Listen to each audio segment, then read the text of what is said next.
उत्तराखंड हे नाव ऐकल्यानंतर मनात एकच शब्द येते, देवभूमी.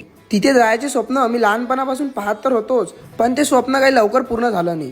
ते म्हणतात ना, महादेवाची इच्छा नसली तर त्यांचे दर्शन कोणालाच घडत नाही. पण यावेळेस महादेवांची इच्छा काही वेगळी होती.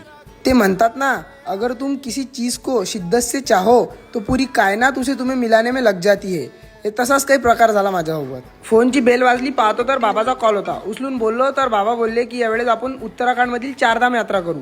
हे ऐकून मनात जी संतुष्टी वाटली ते मी तुम्हाला शब्दांमध्ये सांगू नाही शकत. तसे तर भारतातील 4 धाम म्हणजे बद्रीनाथ, द्वारका, पुरी आणि रामेश्वर हे भारतातील मेन 4 धाम आहेत.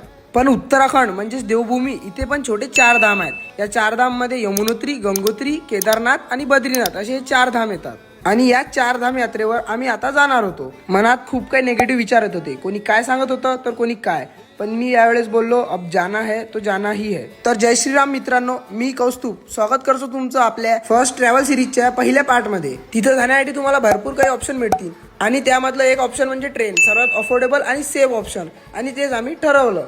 तर मित्रांनो, तुम्ही चलत आहात की नाही माझ्यासोबत या देवभूमीच्या प्रवासावर? त्यासाठी फॉलो नक्की करजा. या यात्रेत मी बऱ्याच काही गोष्टी पाहिल्या, अनुभवल्या आणि जाणवल्या. मी सर्वच काही तुमच्यासोबत शेअर करणार. तर चला भेटू आपण नेक्स्ट पार्टमध्ये. जय श्रीराम.